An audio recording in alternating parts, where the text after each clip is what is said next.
J'ai surpris ma femme qui a 30 ans en train d'avoir une liaison avec son thérapeute.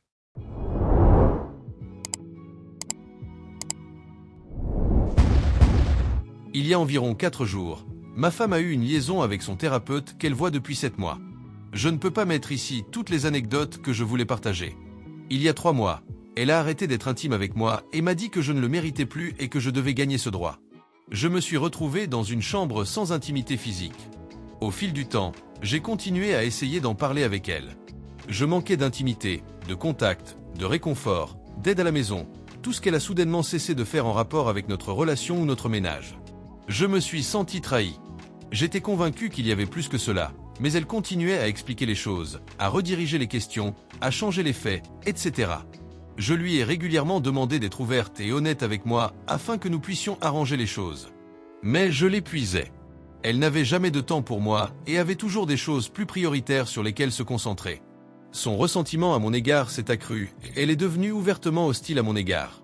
Elle a ensuite programmé un voyage pour se rendre à un événement sur l'émancipation des femmes. Uniquement des femmes. Je savais au fond de moi ce qui se passait. Elle avait trouvé une couverture qu'elle savait que je ne contesterais pas. Je n'arrivais pas à dormir, alors j'ai fouillé à nouveau dans ses comptes. J'ai consulté les relevés téléphoniques, l'historique des recherches et j'ai acheté un service de recherche d'antécédents pour savoir à qui appartenaient les numéros. Comme il y avait un numéro suspect, j'ai décidé de l'appeler. Et bien sûr, le nom sur la boîte vocale n'était autre que celui de son thérapeute. J'ai fait une recherche et j'ai découvert qu'il vivait dans la même ville que celle où elle avait réservé l'hôtel. Le deuxième soir de son voyage, j'ai accédé à son historique de recherche et j'ai établi une chronologie des conversations que nous avions eues, en les comparant aux résultats très inquiétants de ces recherches et à d'autres constatations. Toutes mes craintes se sont confirmées, pire encore que ce que j'avais imaginé. Elle faisait des recherches sur la façon dont les mariages se déroulent avec votre thérapeute, sur la façon de documenter les preuves pour préparer un divorce. Elle l'a traqué, lui et sa famille, a vérifié leurs antécédents, s'est renseignée sur la façon de cacher des biens lors d'un divorce, sur la façon de faire de la prostitution, sur les lois qui prévoient qu'un thérapeute peut perdre sa licence s'il a des relations sexuelles avec un client, et la liste n'est pas exhaustive. Elle a fait des recherches sur cet homme presque tous les jours. Les preuves étaient indéniables. Elle aimait absolument cet homme et le harcelait. La veille de son voyage, il y a 5 jours, elle a cherché comment ne pas péter pendant l'amour. Tous les éléments étaient réunis et je savais exactement ce qui se passait. Je lui ai envoyé un SMS dimanche matin pour lui expliquer tout ce que je savais sur ce qui se passait. J'ai appelé son amant par son nom et je lui ai dit qu'elle devait tout avouer si elle avait le moindre désir d'arranger notre relation. Elle est revenue dimanche avec un jour d'avance. Elle a exigé de savoir d'où je tenais ces informations, mais je n'ai rien dit et je lui ai dit que cela n'avait pas d'importance et que je restais sur mes positions. Je ne voulais pas lui donner l'occasion d'obscurcir, de déformer, de nier, de raisonner avec l'une ou l'autre des preuves. Elle a fini par donner toutes les informations. Elle a décrit en détail la manière dont ils ont eu des rapports sexuels.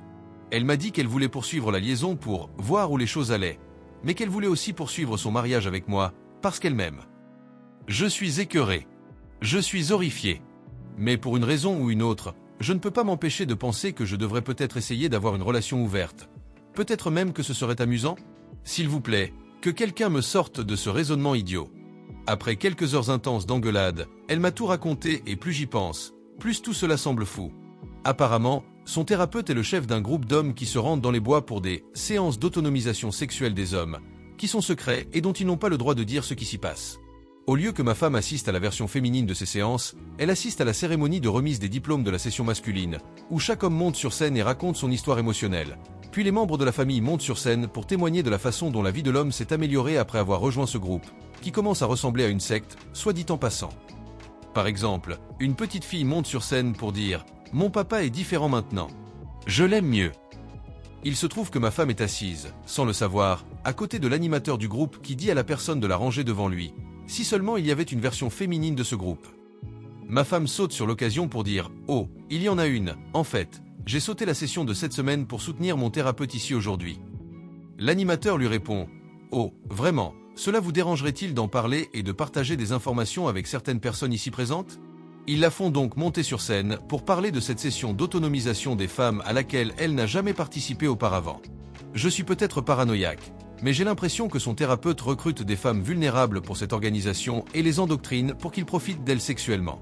Je ne peux pas le prouver. Je suis perdu.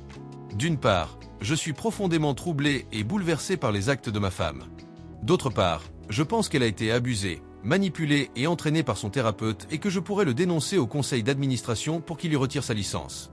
Ma femme m'a dit qu'elle ne voulait pas que je fasse cela et que cela la rendrait malheureuse de savoir quelle est la raison pour laquelle sa vie s'est effondrée. Elle veut avoir un mariage ouvert et parle d'avoir des relations à trois et de participer à des relations sexuelles potentiellement très amusantes et intéressantes. Elle a réussi à me séduire à son retour et la relation physique que nous avons eue était plutôt bonne. Je suis donc là, comme un pigeon, à envisager de ne pas demander le divorce pour ne pas avoir à gérer tout cela. Qu'est-ce qui ne va pas chez moi ? Écoutons maintenant quelques commentaires. Donc vous n'avez pas eu de relation pendant 3 mois et au moment où vous parlez de dénoncer son amant, elle vous séduit. Frère, ce thérapeute est quelqu'un qui détruit des familles et des relations et je suis presque sûr que votre femme n'est pas la seule dans ce cas. Et croyez-moi, la fin sera absolument horrible si vous essayez une relation ouverte avec ce thérapeute, vous voulez essayer une relation ouverte, essayez mais avec quelqu'un d'autre. Le plus important est de dénoncer cet homme, il y a beaucoup d'autres familles et femmes innocentes qu'il a détruites. Si vous voulez que votre femme revienne, vous devez briser le brouillard de sa liaison et vous ne pouvez le faire qu'en dénonçant son partenaire. Et mon frère, travaillez d'abord à vous protéger. Vous êtes très facilement manipulé par votre femme, elle a un plan solide pour vous quitter, sans offrir grand-chose dans le divorce. Comme vous pouvez le voir dans l'historique des recherches, elle n'a pas l'intention de continuer avec vous et ne fait probablement que gagner du temps pour mettre son plan à exécution. Alors prenez les choses en main, protégez votre argent et vos biens, détruisez d'abord son partenaire afin de la faire sortir du brouillard. Un autre commentaire. Dénoncez-le et divorcez de votre femme. Aucune relation ouverte ne fonctionnera à partir du moment où il y a tromperie. Elle a même dit qu'elle voulait l'épouser. Soyez intelligent. Un autre commentaire. Je pourrais le dénoncer au conseil d'administration pour qu'il se fasse retirer sa licence. Ma femme m'a dit qu'elle ne voulait pas que je fasse cela et que cela la rendrait malheureuse de savoir qu'elle est à l'origine de l'effondrement de sa vie. Je pense que cela devrait vous dire tout ce que vous avez besoin de savoir. Par cette seule phrase, elle vous a dit quelle relation elle privilégie et quel homme elle privilégie et dont elle se soucie le plus. Elle s'inquiète et fait tout ce qu'elle peut pour s'assurer que sa vie ne s'effondre pas, mais en même temps, elle se fiche que votre vie s'effondre ou non, surtout si elle en est la cause. Vous devez consulter un avocat immédiatement et entamer la procédure de divorce. Il semble également que vous n'ayez pas beaucoup de volonté, sans vouloir vous manquer de respect, donc je pense qu'il est préférable que l'un de vous déménage et que vous coupiez tout contact avec elle et que toute communication passe par vos avocats. Un dernier commentaire. Frappez d'abord. Commencez à vous ressaisir et entamer une procédure de divorce. Commencez le processus de Grey Rock 180. Elle ne mérite pas de seconde chance. Elle n'est pas la demoiselle en détresse. Elle est la louve déguisée en brebis. Elle mérite des conséquences. Qu'elle ait été manipulée ou conditionnée par son partenaire d'infidélité, elle avait encore beaucoup d'options pour arrêter d'aller plus loin. Elle ne l'a pas fait. Elle a seulement certifié sa tromperie en essayant de faire de vous son ennemi. Quant au partenaire affectif, alias le thérapeute, ce connard se nourrit de contrôle et de soumission. Un abus total de pouvoir et de morale. Qui sait combien de relations et de vies il a détruites au cours de sa carrière. Dénoncez-le. Assurez-vous que tout le monde le sache. S'il a une famille, elle mérite absolument de savoir exactement quel gâchis de mec il est vraiment. Restez fort. Merci d'avoir écouté cette story. Faites-moi savoir dans les commentaires si vous êtes d'accord avec la communauté. Qu'auriez-vous fait dans cette situation? Et pour ceux qui sont restés jusqu'à la fin, je vous en remercie. Si vous aimez ce type de contenu, n'hésitez pas à mettre un pouce j'aime à la vidéo et à vous abonner si vous ne l'avez pas déjà fait. Prenez soin de vous et de vos proches. À très bientôt.